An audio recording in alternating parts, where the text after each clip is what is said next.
আল্লাহ কয়েক পৃষ্ঠা যাবত সূরা বাকারার মধ্যে বর্ণনা করেছেন। আল্লাহ সুবহানাহু ওয়া তাআলা শুরু করেছেন সূরা বাকারার 243 নম্বর আয়াতে, আর গিয়ে শেষ করেছেন প্রায় বলা চলে 252-53 নম্বর আয়াতে গিয়ে আল্লাহ সুবহানাহু ওয়া তাআলা শেষ করেছেন পুরো 2 পৃষ্ঠা। দাউদ আলাইহিস সালামের জেরুজালেম বিজয়ের ঘটনা আল্লাহ বলেছে। শুরু কিভাবে, এই যে ইউশা বিন নুনের হাতে জেরুজালেম বিজয় হলো, তারপরেও যে তারা আল্লাহর আদেশ অমান্য করলো, এইভাবে আল্লাহর আদেশ তারা অমান্য করতে থেকেছে। তখন আল্লাহ তাদের উপর আযাব দিয়েছে, আযাবে তারা জেরুজালেম থেকে বিতাড়িত হয়ে গেছে।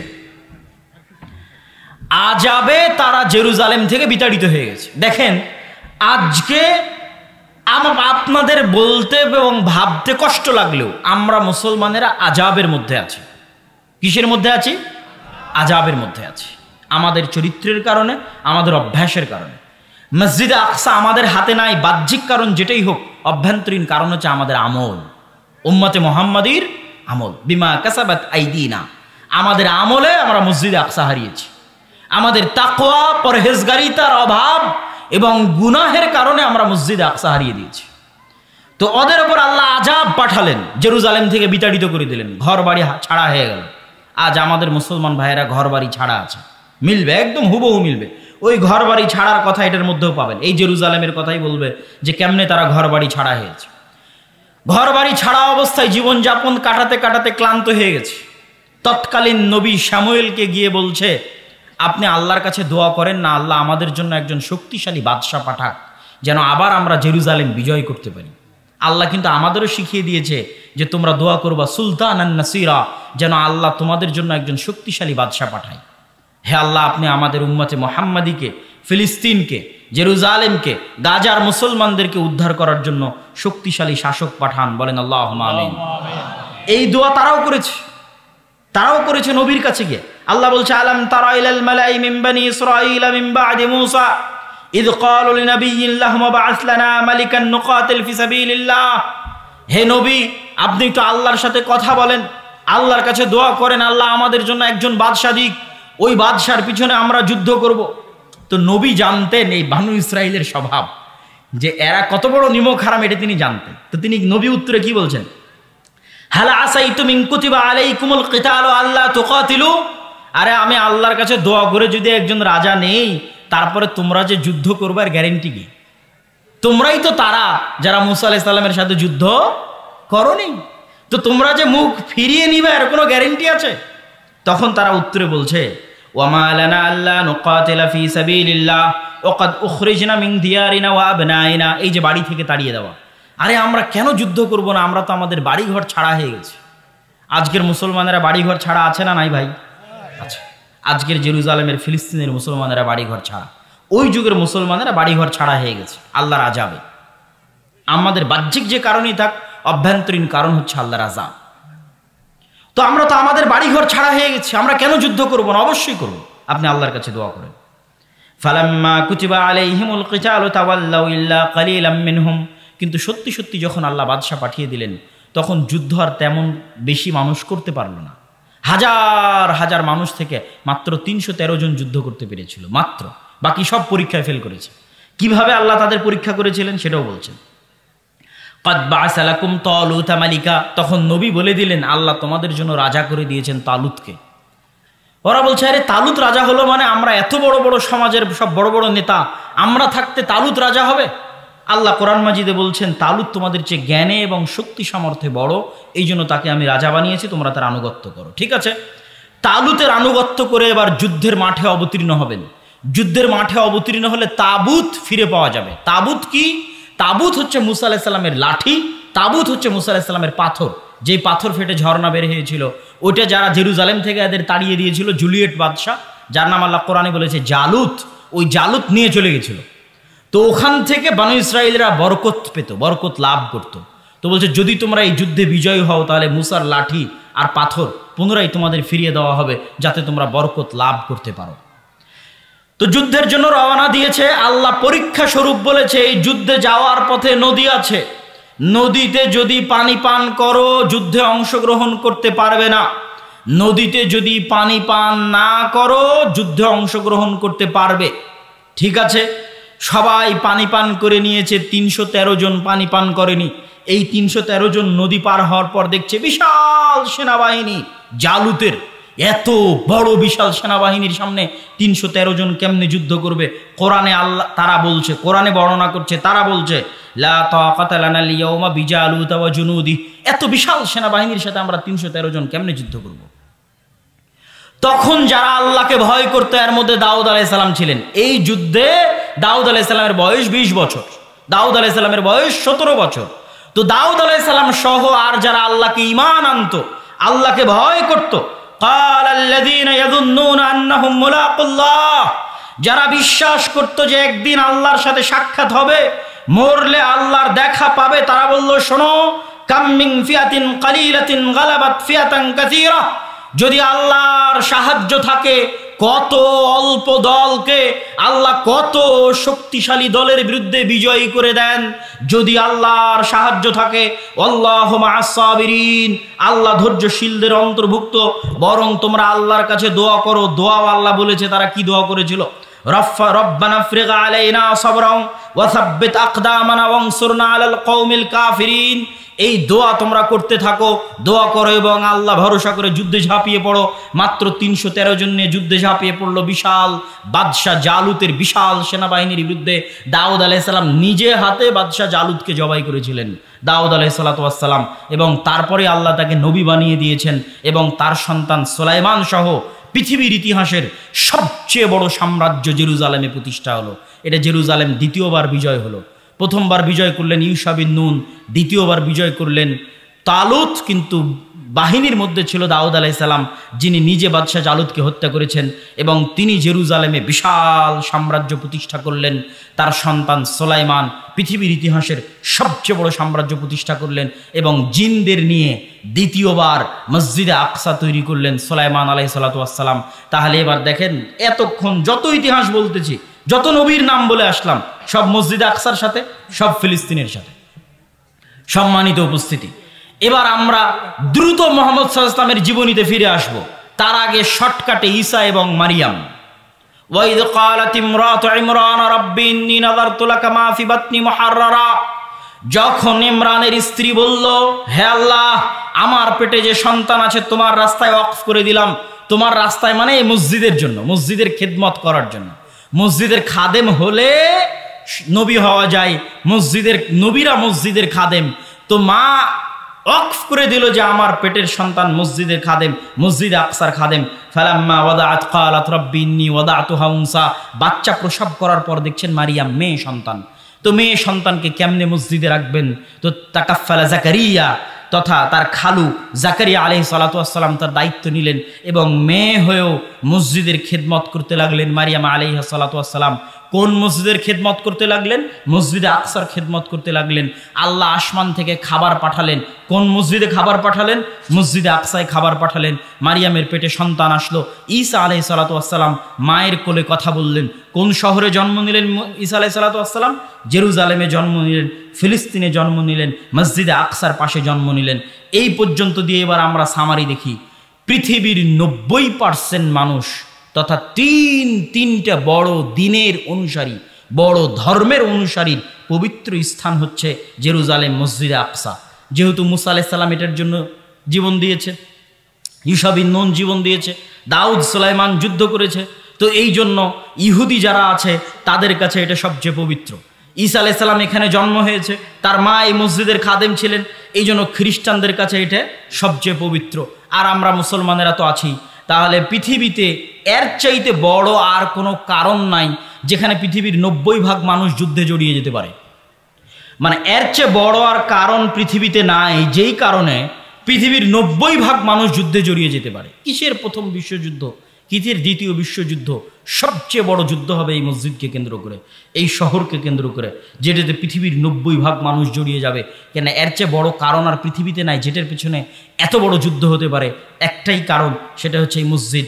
এই মসজিদকে নিয়ে যুদ্ধ হতে পারে, এই শহরকে নিয়ে যুদ্ধ হতে পারে, যেগুলো কিয়ামতের পূর্ব মুহূর্তে সব বড় বড় যুদ্ধ এখানে সংঘটিত হবে। দাজ্জালকেও ঈসা আলাইহিস সালাতু ওয়াস সালাম এই জেরুজালেম শহরের গেটেই হত্যা করবেন। এগুলো সব এই ফিতনা বলেন, যুদ্ধ বলেন, যেটাই বলেন, কিয়ামতের পূর্ব মুহূর্তে মক্কা মদিনা সেফ থাকবে। যা ঘটবে মসজিদে আকসাকে কেন্দ্র করে ঘটবে, জেরুজালেমকে কেন্দ্র করে ঘটবে। আমরা চলে আসি আমাদের নবীর ইতিহাসে, আমাদের নবীর জীবনীতে। আমাদের নবী মুহাম্মদ সাল্লাল্লাহু আলাইহি ওয়াসাল্লামের সাথে জেরুজালেম মসজিদে আকসার সম্পর্ক কি? আমাদের নবী মুহাম্মদ সাল্লাল্লাহু আলাইহি ওয়াসাল্লামের সাথে জেরুজালেমের বেশি না 3টে সম্পর্ক বলে আমরা বক্তব্যের মুসলমানদের জেরুজালেম বিজয়ের ঘটনায় এগিয়ে যাব। এক, যখন আল্লাহ সালাত ফরজ করলেন তখন মুহাম্মদ সাল্লাল্লাহু আলাইহি ওয়াসাল্লামকে আদেশ দিলেন মসজিদে আকসা মুখিয়ে সালাত আদায় করো।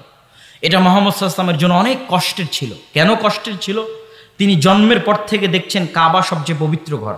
তার বাপ দাদা আদি পুরুষ কাবা ঘরের খেদমত করেছে। সেই কাবা ঘরকে পাশে রেখে, সেই কাবা ঘরকে নিজের কাছে রেখে আল্লাহ বলছে মসজিদে আকসা মুখিয়ে সালাত আদায় করে। তাই একদিন দুই দিন নয়, 17 মাস। কদ নারা তাকাল্লুবা ওয়াজহিকা ফিস সামা।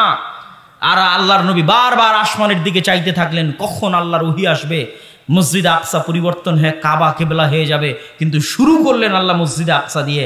এটা ছিল মদিনায় অবস্থানরত ইহুদি, মদিনায় অবস্থানরত খ্রিস্টানদের কাছে মেসেজ যে এটা হচ্ছে দ্বীনে হক। তোমরা যেই মসজিদে আকসাকে পবিত্র মনে করো, সেই মসজিদে আকসাই মুসলমানদের প্রথম কিবলা। বলেন আল্লাহু আকবার। এটা আল্লাহ সুবহানাহু তাআলার হিকমাহ যে মুসলমানদের প্রথম কিবলা, মুসলমানদের প্রথম মসজিদ, যেই মসজিদ মুখী হয়ে তৈরি হয়েছে সেটা মসজিদে আকসা। মুহাম্মদ সাল্লাল্লাহু আলাইহি ওয়াসাল্লামের জীবনে দ্বিতীয় ঘটনা, সুবহানাল্লাযী আসরা বিআবদিহি লাইলাম মিনাল মাসজিদিল হারামি ইলাল মাসজিদিল আকসা আল্লাযী বারাকনা হাওলাহ। ওই সত্তার পবিত্রতা বর্ণনা করছি যিনি তার বান্দা মুহাম্মদ সাল্লাল্লাহু আলাইহি ওয়াসাল্লামকে মসজিদে হারাম মক্কার কাবা থেকে রাতের বেলা সফর করিয়েছেন মসজিদে আকসায়। কোন মসজিদে আকসাই? আল্লাযী বারাকনা হাওলা, যেই মসজিদে আকসার চারিদিকে আমি আল্লাহ বরকত দিয়ে ঘিরে রেখেছি। বলেন আল্লাহু আকবার।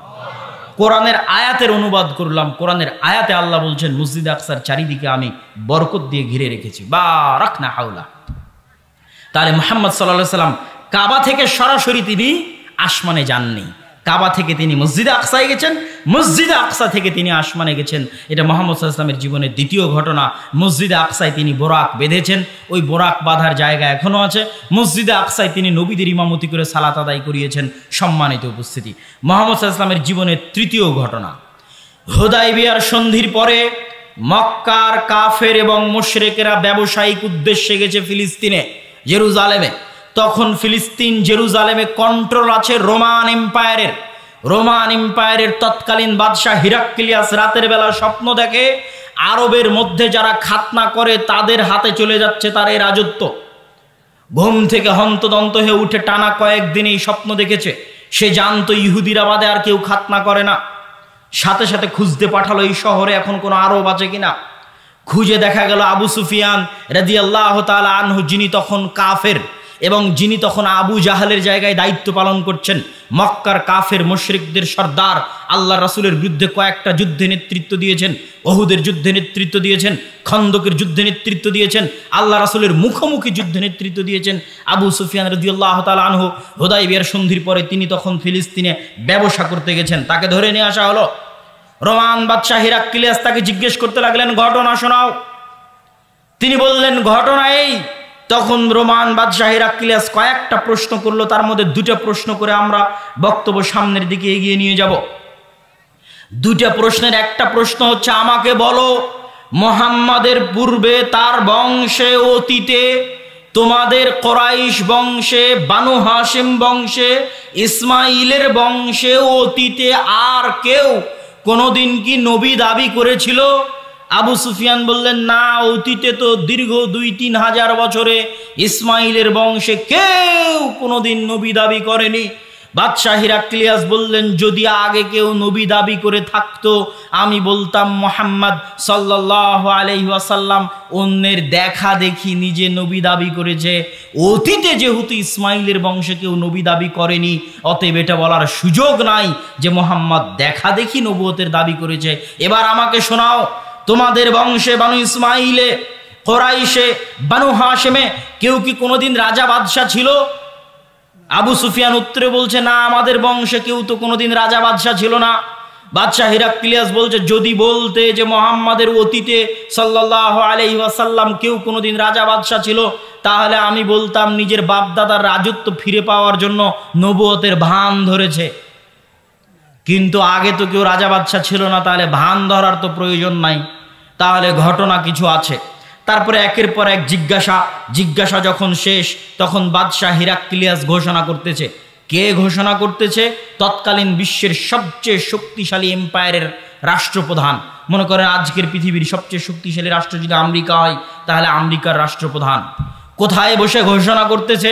জেরুজালেমে মসজিদে আকসার পাশে বসে ঘোষণা করতেছে। কার সামনে ঘোষণা করতেছে? আল্লাহর নবীর সবচেয়ে বড় শত্রু মক্কার কাফের মুশরিকদের সর্দারের সামনে বসে ঘোষণা করতেছে, জেরুজালেমে বসে ঘোষণা করতেছে। তৎকালীন বিশ্বের সবচেয়ে বড় এম্পায়ারের শাসক ঘোষণা করতেছে, আবু সুফিয়ান, তুমি যা বললে তা যদি সত্য হয়, তাহলে মাউদে আকাদামাইয়া তাহতা মাউদে আকাদামাইয়া, আমার পায়ের নিচে যে মাটি আছে, এই মাটি একদিন মুহাম্মাদের অনুসারীদের দখলে চলে যাবে। আল্লাহু আকবার। এটাই মসজিদ আকসার মাটি, এটাই জেরুজালেমের মাটি। তাহলে এর চেয়ে বড় ভবিষ্যৎবাণীর আর প্রয়োজন নাই। সম্মানিত উপস্থিতি, মুহাম্মদ সাল্লাল্লাহু আলাইহি ওয়াসাল্লাম তার জীবনে দুইটা যুদ্ধ করেছেন জেরুজালেম বিজয় করার জন্য, মুতা এবং তাবুকের যুদ্ধ। এটা অনেকেই আপনাকে এভাবে বলে দিবে না। কেন আমি বললাম এটা জেরুজালেম বিজয়ের জন্য যুদ্ধ? মুতা এবং তাবুকের যুদ্ধ হয়েছিল রোমানদের বিরুদ্ধে, আর আরবের সবচেয়ে কাছে রোমানদের সবচেয়ে বড় হেডকোয়ার্টার ছিল জেরুজালেমে। আপনি যদি বাংলাদেশের বিরুদ্ধে যুদ্ধ করেন, তাহলে এটাও বলা যাবে যে ঢাকার বিরুদ্ধে যুদ্ধ। অনেক সময় দেশের নামের জায়গায় রাজধানীর নাম বলে দেওয়া হয়। ভারতের জায়গায় দিল্লি, বাংলাদেশের জায়গায় ঢাকা, ঢাকার বিরুদ্ধে যুদ্ধ। তাহলে জেরুজালেমের বিরুদ্ধে যুদ্ধ, রোমান না বলে বলেন জেরুজালেমের বিরুদ্ধে যুদ্ধ। কেননা এই যুদ্ধ দুটো হয়েছিল রোমানদের বিরুদ্ধে, আর রোমানদের হেডকোয়ার্টার ছিল তৎকালীন জেরুজালেম। আর মুতার যুদ্ধ ছিল জেরুজালেম থেকে মাত্র 100 কিলোমিটারের ব্যবধানে, যেই যুদ্ধে পরপর 3 জন সাহাবী শহীদ হয়েছে। আর আল্লাহর নবী মদিনায় বসে চোখের পানি ফেলতেছে আর বলছেন, এখন তরবারি হাতে নিল সাইফুম মিন সুয়ুফিল্লাহ, আল্লাহর তরবারিগুলোর একটা তরবারি, সেটা হচ্ছে খালিদ ইবনুল ওয়ালিদ। এই যে যুদ্ধ হচ্ছে রোমানদের বিরুদ্ধে, এটা জেরুজালেম থেকে মাত্র 100 কিলোমিটার দূরে। এই জন্য বললাম আল্লাহর নবী তার নিজের জীবদ্দশায় দুইটা যুদ্ধ করেছেন মসজিদ আকসা বিজয় করার জন্য। একটা হচ্ছে মুতা আর একটা হচ্ছে তাবুক। সম্মানিত উপস্থিতি, আল্লাহর নবীর মৃত্যুর পরে আবু বকর রাদিয়াল্লাহু তাআলা আনহু ওই সেনাবাহিনীকে থামাননি, যেই সেনাবাহিনীকে আল্লাহর নবী রোমানদের বিরুদ্ধে রওনা করেছিলেন মসজিদ আকসা এবং জেরুজালেম বিজয় করার জন্য, তাকে তিনি থামাননি। কিন্তু জাকাত অনাদায়কারীদের বিরুদ্ধে, মুরতাদদের বিরুদ্ধে যুদ্ধ করতে গিয়ে তার গতি কিছুটা স্লোথ ছিল। ওমর রাদিয়াল্লাহু তাআলা আনহু ক্ষমতা পাওয়ার পরে জেরুজালেম বিজয় করার জন্য, মসজিদ আকসা বিজয় করার জন্য, পৃথিবীর ইতিহাসের সবচেয়ে বড় যুদ্ধ জেরুজালেম বিজয়ের জন্য মুসলমানদের যে বড় বড় দুটো যুদ্ধ, একটা সালাহুদ্দিন আইয়ুবী যুদ্ধ করেছিলেন হিত্তিনে, আর একটা এখন ওমর রাদিয়াল্লাহু তাআলা আনহুর খেলাফত আমলে হচ্ছে ইয়ারমুকের যুদ্ধ। ইয়ারমুকের যুদ্ধে রোমানদের সেনাবাহিনীর সদস্য ছিল 3 লক্ষ, আর ইয়ারমুকের যুদ্ধে মুসলমানদের সদস্য ছিল মাত্র 12,000। এটা হচ্ছে মসজিদে আকসা বিজয় করার জন্য সবচেয়ে বড় যুদ্ধ। তৎকালীন প্রধান সেনাপতি আবু উবাইদা ইবনুল জাররাহ, আগের সেনাপতি ছিল খালিদ বিন ওয়ালিদ। ওমর রাদিয়াল্লাহু তাআলা ক্ষমতায় এসে খালিদ বিন ওয়ালিদকে তার পদ থেকে পদচ্যুতি করান। পদচ্যুতি করে প্রধান সেনাপতির দায়িত্ব দেন আবু উবাইদা ইবনুল জাররাহকে। যদিও খালিদ বিন ওয়ালিদ মুজাহিদ হিসেবে যুদ্ধ করছে, সাধারণ ডেপুটি, সে প্রধান army chief, deputy army chief হিসেবে যুদ্ধ করতেছে, আর প্রধান আর্মি চিফ হচ্ছেন আবু উবাইদা ইবনুল জাররাহ। সম্মানিত উপস্থিতি, এই বিশাল যুদ্ধের আগে আবু উবাইদা ইবনুল জাররাহ চিঠি লিখলেন ওমর রাদিয়াল্লাহু তাআলা আনহুকে লক্ষ্য করে, আমিরুল মুমিনিন, আজকে 3 লক্ষ রোমান বাহিনীর বিরুদ্ধে মাত্র 12,000 মুসলমান নিয়ে যুদ্ধ করা সম্ভব নয়। যদি বাই চান্স যুদ্ধে পরাজয় হই, মুসলমানদের ইমান দুর্বল হয়ে যাবে, অনেক দুর্বল ইমানের মানুষ মুরতাদ হয়ে যাবে, অনেক দুর্বল ইমানের মানুষ ইসলাম থেকে মুখ ফিরিয়ে নিবে। অতএব এই যুদ্ধে হারা যাবে না, এই যুদ্ধে পরাজিত হওয়া যাবে না। আপনি মদিনা থেকে অতিরিক্ত সেনাবাহিনী পাঠান, মদিনা থেকে অতিরিক্ত মুজাহিদ পাঠান, না হলে আমরা এই যুদ্ধে পুরো পরাজিত হয়ে যেতে পারি।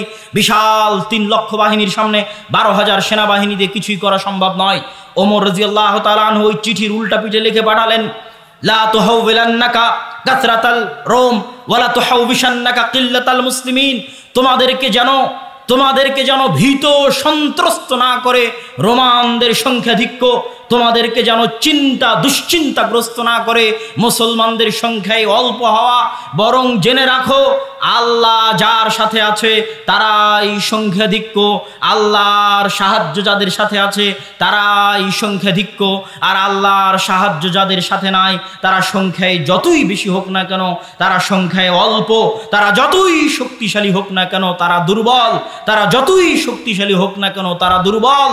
অতএব আল্লাহর সাহায্য তোমাদের সাথে আছে, তোমরা সংখ্যায় 12,000 হলেও তোমরাই শক্তিশালী, তোমরা সংখ্যায় 12,000 হলেও তোমরাই সংখ্যাধিক্য। অতএব তোমরা সামনের দিকে এগিয়ে যেতে থাকো। ওমর রাদিয়াল্লাহু তাআলা আনহু অতিরিক্ত কোনো মুজাহিদ, অতিরিক্ত কোনো সেনাবাহিনী না পাঠিয়ে চিঠির উল্টা পিঠে আদেশ দিয়ে পাঠালেন। সম্মানিত উপস্থিতি, আবু উবাইদা ইবনুল জাররাহ এই চিঠি হাতে পেয়ে চিন্তাগ্রস্ত হয়ে গেলেন। 12,000 সেনাবাহিনী নিয়ে কিভাবে 3 লক্ষ সেনাবাহিনীর বিরুদ্ধে যুদ্ধ করবেন? চিন্তাগ্রস্ত হয়ে যাওয়ার পরে তিনি খালিদ বিন ওয়ালিদের সাথে পরামর্শ করছেন। খালিদ বিন ওয়ালিদ পরামর্শ দাও, আমিরুল মুমিনিন খলিফাতুল মুসলিমিন কাউকে পাঠাননি, আমরা 12,000 মানুষ কেমনে 3 লক্ষের বিরুদ্ধে যুদ্ধ করব? খালিদ বিন ওয়ালিদ বললেন, আবু উবাইদা ইবনুল জাররাহ, আপনি যদি কিছু মনে না করেন আমি একটা কথা বলি, আমার কথা আপনি রাখবেন। আবু উবাইদা ইবনুল জাররাহ বললেন, বলো খালিদ। খালিদ বিন ওয়ালিদ, বলো কি কথা? খালিদ বিন ওয়ালিদ বললেন, যেহেতু আমিরুল মুমিনিন কোনো সাহায্য পাঠায়নি, আজকের ইয়ারমুকের যুদ্ধের দায়িত্বটা আপনি আমাকে দিয়ে দেন। আপনি যদিও কাগজে কলমে প্রধান সেনাপতি, কিন্তু আজকে ইয়ারমুকের যুদ্ধে আমি খালিদ বিন ওয়ালিদ প্রধান সেনাপতির দায়িত্ব পালন করব। আমার এই কথাটুকু যদি আপনি রাখেন তাহলে আমাকে প্রধান সেনাপতির দায়িত্ব দিয়ে দেন। আবু উবাইদা ইবনুল জাররাহ বললেন, ঠিক আছে, কোনো সমস্যা নাই, খালিদ তুমি প্রধান সেনাপতির দায়িত্ব পালন করো। ইয়ারমুকে 6 দিন যুদ্ধ হয়েছে, 6 দিন যুদ্ধ করার পরে আল্লাহ সুবহানাহু ওয়া তাআলা মুসলমানদের বিজয় দিলেন। মুসলমানেরা 4টা দলে ভাগ হয়ে গেল, প্রত্যেকটা দলের প্রধান ছিল একজন সাহাবী।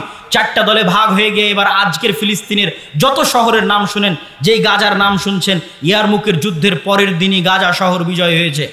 ইয়ারমুকের যুদ্ধের পরে মুসলমানেরা 4টা দলে ভাগ হয়ে মসজিদে আকসাকে কেন্দ্র বানিয়ে, জেরুজালেমকে কেন্দ্র বানিয়ে 4 দিক থেকে ঘিরে নিতে লাগলো জেরুজালেমকে।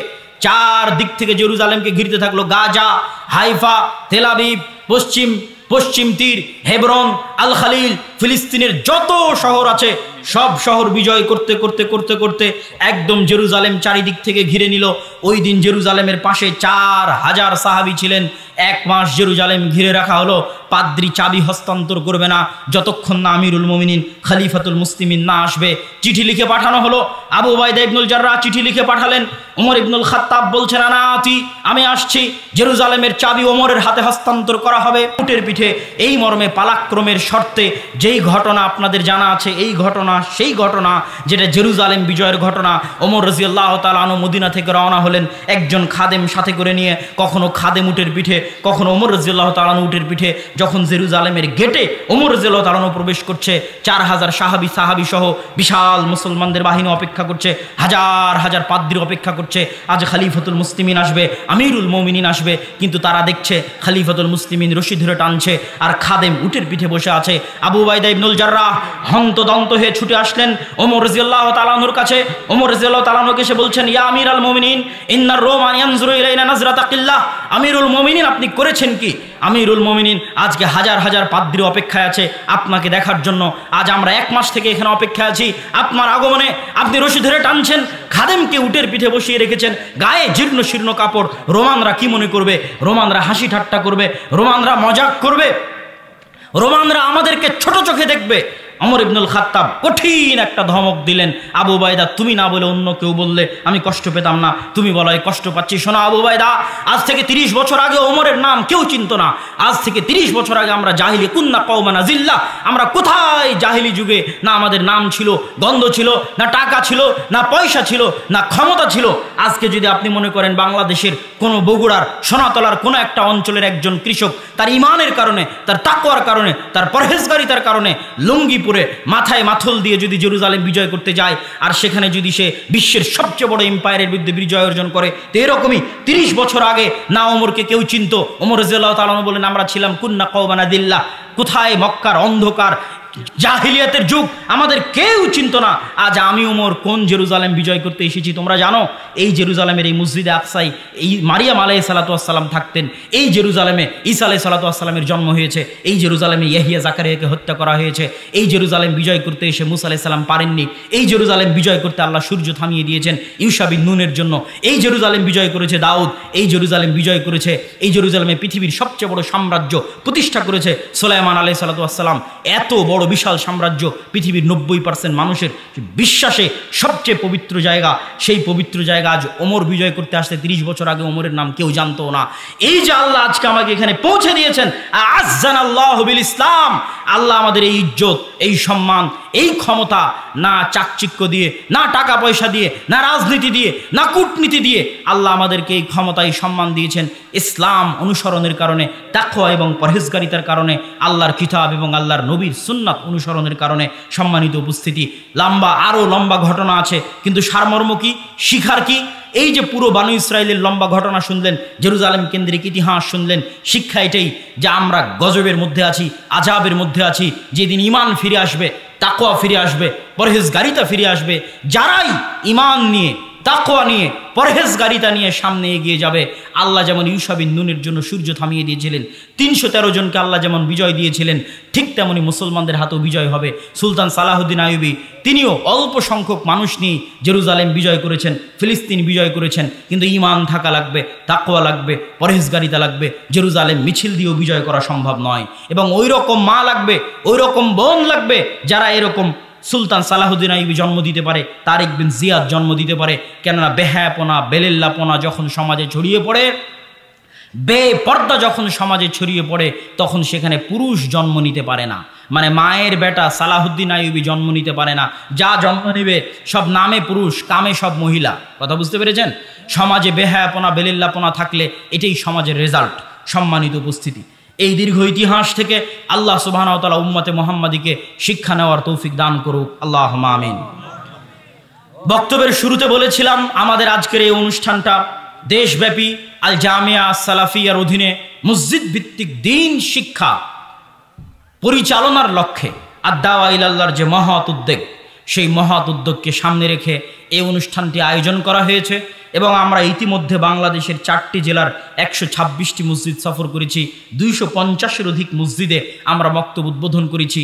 এবং সালাফি কনফারেন্স রাজশাহীর পরে, তথা 23-24 নভেম্বর রাজশাহী সালাফি কনফারেন্সের পরে আমাদের এই সফর পুনরায় শুরু হবে, এবং বাংলাদেশের বাকি জেলাগুলোতেও আমরা যাব, এবং সেখানেও মসজিদ ভিত্তিক মক্তব চালু করার জন্য, দ্বীন শিক্ষা ব্যবস্থা করার জন্য আমরা মানুষদের মধ্যে সচেতনতা তৈরি করতে চাই। আমি আমার দীর্ঘ সফরে ইউরোপ, সৌদি এবং ভারতের দীর্ঘ সফরে মুসলমানদের দূরবীন দিয়ে দেখেছি, এবং আপনাদেরকে বললাম যে মুসলমানদের চরিত্র 200-250 বছরে নষ্ট হয়েছে। যেমন বানু ইসরাইলের চরিত্র ফেরাউনের গোলামিতে নষ্ট হয়ে গেছিল, আমাদের চরিত্র এই 70 বছরে এখনও ঠিক হয়নি। তথা 1946-45-এর পরে এই 70 বছরে এখনও চরিত্র ঠিক হয়নি, আরও সময় লাগতে পারে চরিত্র ঠিক হতে। কিন্তু ওই রকম উঁচু হিম্মত, স্বাধীন চেতা মনোভাব নিয়ে যারা, তাকওয়া পরহেজগারিতা নিয়ে যারা সামনে এগিয়ে আসবে, তাদের জন্য বিজয় হবে। কিন্তু আমাদের এই অধপতনের আর একটা বড় কারণ হচ্ছে শিক্ষা না থাকা। আজকে যাদের হাতে, মুসলমানদের যাদের হাতে টাকা আছে, সেই দুবাইকে দেখেন পর্যটন আর বিনোদন নিয়ে ব্যস্ত। মুসলমানদের সন্তানের শিক্ষার জন্য বড় কোনো ইনভেস্ট নাই। সে যত বড়ই বুর্জ খলিফা বানাক না কেন, বুর্জ খলিফা বানানোর মতো ইঞ্জিনিয়ার এখনও সে জন্ম দিতে পারেনি। ওই চায়না, আমেরিকা থেকে ভাড়া করে নিয়ে আসা কোম্পানি, যত চুক্তি হয়, এই আরব বিশ্বের যতগুলো ধনী রাষ্ট্র আছে, এদের বেশিরভাগ চুক্তিগুলো থাকে ওই সমস্ত আমেরিকান এবং যে কোম্পানিগুলো আছে, চাইনিজ কোম্পানি, তাদের কাছে। তথা তারা শিক্ষায় পিছিয়ে আছে তাদের চাইতে 500 বছর। ইউরোপ এবং আমেরিকার চাইতে আমরা তো দরিদ্র দেশ, তৃতীয় বিশ্বের কান্ট্রি, যারা মুসলমানদের ধনী দেশ, তারাও 500 বছর পিছিয়ে আছে। আর আমাদের দেশের রাষ্ট্রের কথা যদি বলেন, সরকারের হাতে টাকা থাকলে রাস্তাঘাট তৈরি করে, ব্রিজ কালভার্ট তৈরি করে, শিক্ষার জন্য কোনো বিনিয়োগ নাই সরকারের। যে শিক্ষার জন্য কিছু করলো, জ্ঞান গবেষণার জন্য কিছু করলো, আমাকে আপনাকে পড়ানোর জন্য কিছু করলো, আমাকে আপনাকে কিছু শিখানোর জন্য কিছু করলো, এরকম কোনো বড় প্রজেক্ট আপনি পাবেন না। কেননা আমরা যদি নাও পড়ি, তবুও বিদেশে লেবারি করে টাকা পাবো, এটাতেই সরকারের চলবে, এটাতেই সরকারের দিন পার হবে রেমিটেন্স দিয়ে। সুতরাং আমরা পৃথিবীতে সুতরাং আমরা পৃথিবীতে লেবার হিসেবেই থাকবো, এতে সরকারের কোনো আপত্তি নাই। এরকম অশিক্ষিত লেবার শ্রেণী তথা তাদেরকে গরু ছাগলের মতো হত্যা করা যায়। আজ মুসলমানদেরকে গরু ছাগলের মতো হত্যা করা কেন সম্ভব হচ্ছে? তার আরও একটা বড় কারণ, তাকওয়া পরহেজগারিতা ঈমান তো নাই।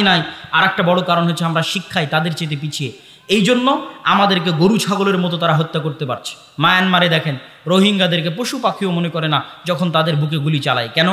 তাদের মধ্যে তাকওয়া পরহেজগারিতা ঈমানের তো প্রশ্ন আছে, শিক্ষা নাই। আজ ঠিক যদি আপনার মসজিদ কমিটির কাছে আসেন, তাহলে মসজিদ কমিটি টাইলস বানিয়ে রেখেছে। কত মসজিদ এরকম নিবেন? 126টা মসজিদের মধ্যে মসজিদে আল্লাহর কসম মসজিদে টাইলস লাগানো আছে, আল্লাহর কসম মসজিদে এসি লাগানো আছে, কিন্তু মসজিদে মক্তবের দিন শিক্ষার ব্যবস্থা নাই। কি বলবেন? তখন আমি বক্তব্যে বলেছি যে আপনার এই মসজিদ যদি আপনি স্বর্ণ দিয়ে বানিয়ে দেন, আর এই মসজিদের আশেপাশে তো সব জুয়াখোর আর মদখোরে ভরা, মসজিদ বানিয়ে দিলেন স্বর্ণ দিয়ে, আশেপাশে সব মুসলিম যুবক সন্তানেরা জুয়া, মোবাইলের জুয়া, বাইরের জুয়া, নেশা, বিড়ি, সিগারেট এগুলো নিয়ে ব্যস্ত। তো মসজিদে সালাত আদায় করতে আসবে কে? আপনার এই মসজিদ থেকে তো আগে দিন শিক্ষার ব্যবস্থা করতে হবে। তাহলে এসি টাইলস না থাকলেও খোলা মাঠে মানুষ সালাত আদায় করবে, ঈমান থাকলে খোলা মাঠে সালাত আদায় করবে। সম্মানিত উপস্থিতি, এই দুঃখ এবং এই কষ্ট নিয়ে আমরা দাওয়াতি কাজ করছি।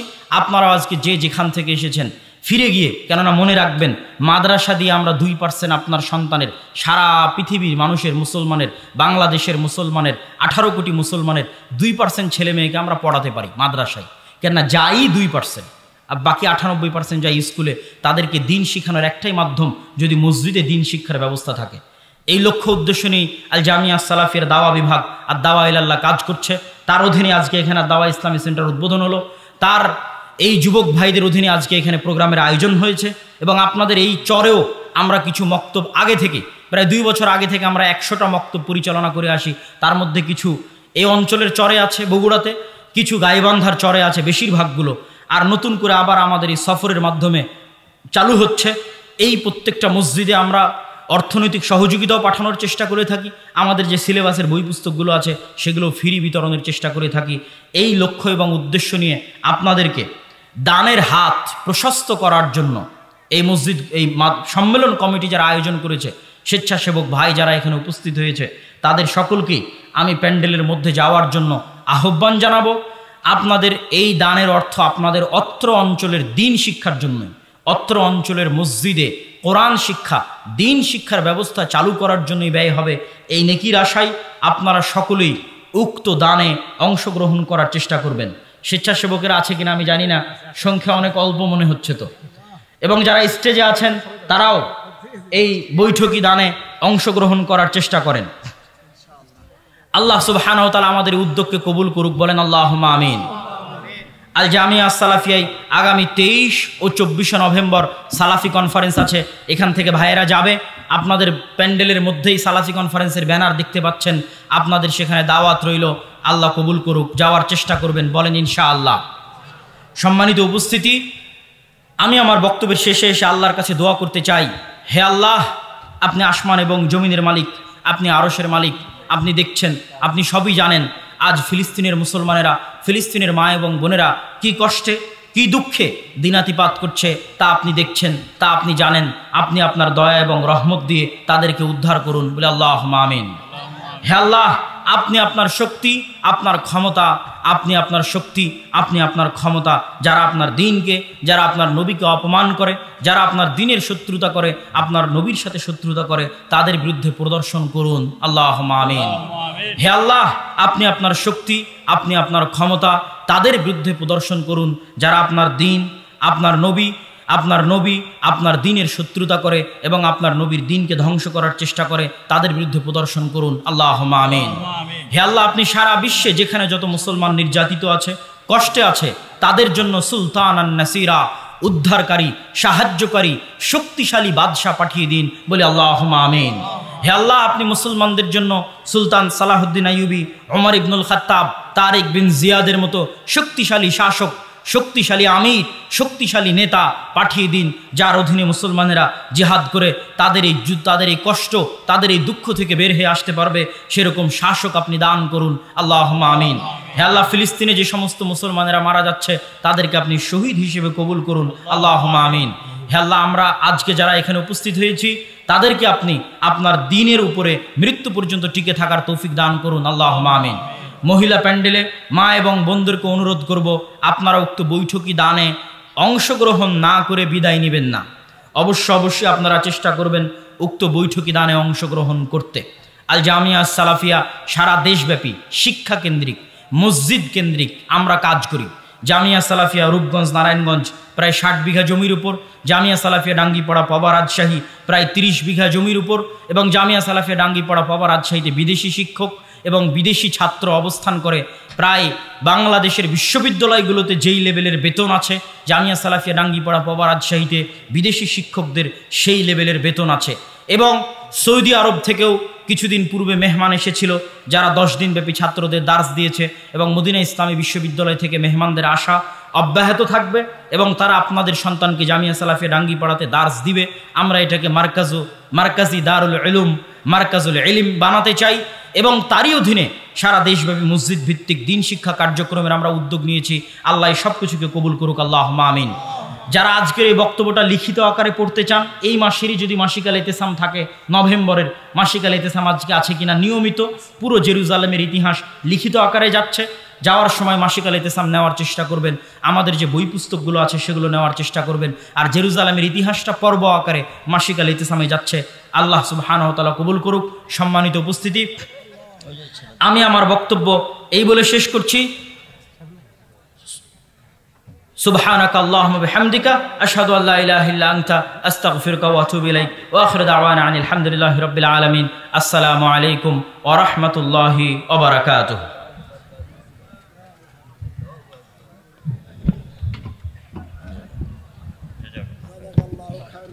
খুব ভালো মানে পর্যায়ে